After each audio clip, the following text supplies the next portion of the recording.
now for updates on sports stories from across the globe. Aaron the Baron Akerejola joins us now. Good morning, Aaron. A very good morning to you, Vimba. Good morning to you, Doctor. Good morning to you, Rufai. Let's get it started. The gifts given. Cristiano Ronaldo, let's start it from there. Of course, at 40. At 40. Yes, at 40. We must actually mention that. Scoring his 137th international goal, 937 goals in total. Cristiano Ronaldo at 40 with 220 appearances right now. Without a doubt, when it comes to the international stage, when it comes to goal scoring, no one is better than that man, Cristiano Ronaldo.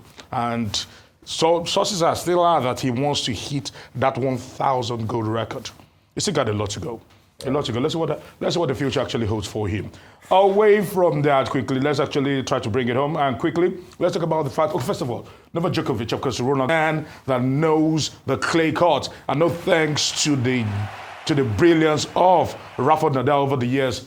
You can actually see how many semifinals he's actually been to over the years. And he will be hoping that with Rafa out of the picture, let's see how it goes. But in the meantime, later on today, Sabalenka against Swiatek, a fierce rivalry, world number one against fifth seeded.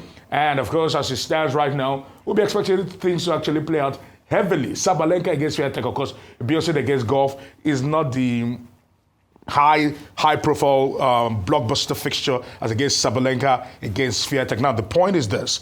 The rivalry is heavy, and Swiatek is being known as the queen of clay, and she'll be hoping that she can defend the title she won last time out. We'll be looking forward to how things will play out there. And not so good news actually coming in right about now, and that's the fact that one man, Golden Glove, Obisia Nwakpa, passes on at 75. He was critically ill. He suffered dementia. Some said the illness led to a bit of paralysis. He lost his speech, and it's unfortunate all that has actually happened. But people on social media, as I say, social media never forget. People began to make reference to an infamous incident, allegedly, that happened in 2008. And some are saying that they remember him for not being the man that gave Anthony Joshua the opportunity to go to Beijing 2008. Remember, he was a coach in 2004 and 2008 as the boxing coach that led the team to the Olympics. Anthony Joshua said he doesn't remember. But as it stands right now, more needs to be done to help these athletes who have served this nation and given their all over the years. And I must say that I am really hoping that, of course, condolences messages have been pouring in from the National Sports Commission, from pugilists, from the boxing fraternity, but a lot still needs to be done. And finally, President Bola Ahmed Tinubu has actually drawn the mile marker. Of course, visits were paid to those kind of crash victims, and as much as possible, we hear that we don't know the figures, but we hear, as it stands right about now, that monies have been given by both the Ogun State government, the LOC from the National Sports Commission, LOC from the Ogun 2024 National Sports Festival, from the National Sports Commission, and from the federal government. So, as it stands right now, but if they can actually help us, because we actually have it there, Tinubu has actually said Diko went there. Yeah, Tigo went there on behalf of Tinubu, and some things were actually penned down. Federal government. Yes, we must actually say that, yes. Okay. Because if they cannot just help us, maybe I'll just read out what you say. Of course, they said that they should establish. This is what President Bola Ahmed Tinubu said, that they should establish a relief and welfare support package for the bereaved families, explore a memorial or annual award in honor of the fallen athletes and officials, and finally, they should provide psychosocial support to survivors and next of kin. No, that's very good by the government and President Tinubu, and I must have to say, because I asked what next after the visit by the Ogun delegation and the fact that the Kano State government said I think they gave them about $1 million. What next? But I also heard from the National Sports Commission that going forward there's going to be some measures taken, like assessing the buses. They're going to travel, looking at the logistic infrastructure, improving on welfare and the likes. And I think these are good things. But that's also not enough. Going forward, can't our athletes that go to represent the state, National Sports Festival, can't we put in robust logistics such a way that they can fly through planes for long distances like that? That's something we should think of going forward. I agree with you. Because when you look at it, the 1 million that you're giving them now because of the fact that they've been hurt could have bought a plane ticket back, and they would not need to get a driver that was probably tired and the bus that was in bad condition. Secondly, as regards Roland-Garros, it's going to be an interesting square out. I didn't think for the life of me that Djokovic was going to be able to beat Zverev. You remember, it was this same reverse fixture in the semi-finals last year that Djokovic pulled out because of the injury. But he's been sprite after the first season. I play tennis. For a 38-year-old to play 4 sets, it's not a joke. Tennis is about mental strength. And Djokovic proved it yesterday. Iga Swiatek and Sabalenka. Swiatek has not been very firm this season. She's dropped a couple of points. I've seen a couple of games she's played. The French sensation, Louis Bouzon, going on with Coco Gauff. Coco has gotten some of her serves right this year, but it's also going to be very difficult because a lot of people keep saying the young French girl. Louis Bouzon is not young according to tennis standards. She beat Zverev. Zverev is 18 years of age. Louis Bouzon is 22 years. She's had her own time. You can say she's a wild card. She was seeded over 350 and all of that. But it's going to be an interesting test for her at this point in time. Yeah, Alcaraz versus Musetti tomorrow, and Djokovic versus Sinner. It's going to be a cracker. That's why we call it, we love it.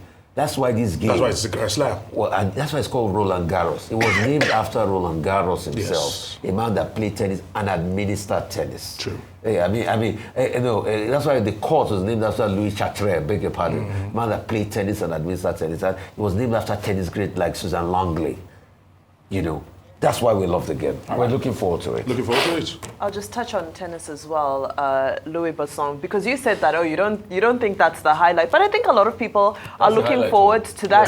To that. The book is very red because now the point is this: the blockbuster fixture that we've seen over time. I'm speaking. Okay. Thank you very much. I think a lot of people are looking forward to it just because of the unpredictability of it. So I know Rotis had made a comment that she doesn't even have a clothing sponsor. So I think people like the story of an underdog, and to see an underdog. Before this, she'd only made about $140,000 in her entire tennis career. True. In these 2 weeks at Roland-Garros, she's going to walk away with over $780,000 US dollars. So those types of stories are always the types of stories we look for in sports. Very quickly, Ronaldo and Messi fans are at it again, and it's all a mess. I don't know.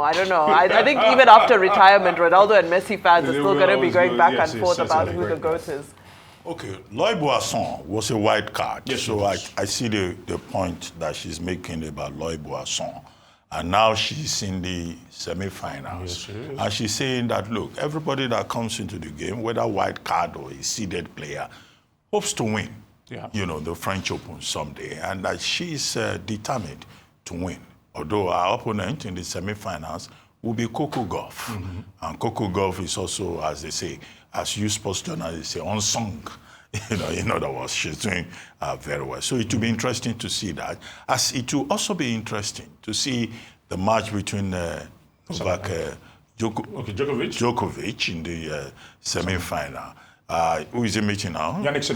Yannick Sinner, who has been told by the Pope to go and sin no more. He had audience with the Pope at the Vatican. So it will be a very interesting encounter. But whoever wins between Djokovic or Sinner will be meeting the winner of Alcaraz and Musetti, which is the other semi-final. Quickly to Ronaldo, 40 years, scored 68 minutes, and he got Portugal into the finals, which will be played on Sunday.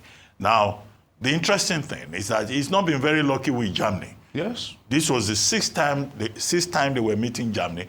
5 previous times he couldn't score against Germany. But he broke the jinx this time around, and that's what is remarkable.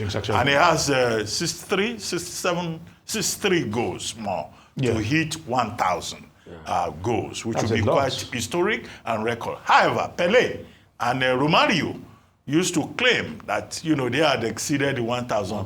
But what FIFA says is that, look, those were in friendly matches, but that officially is Ronaldo that is the leading scorer in the world.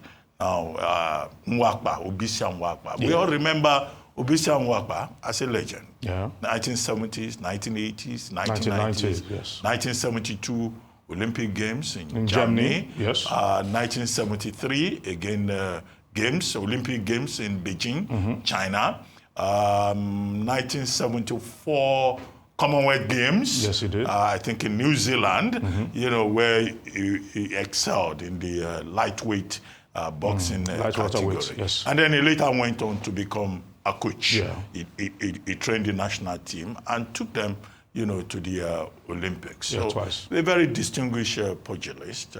Died at 75 due to illnesses and all of that. Well, but he will be remembered for his patriotism, for his contribution Without a doubt. to the boxing profession in Nigeria. A profession that became so popular that even people like Portable,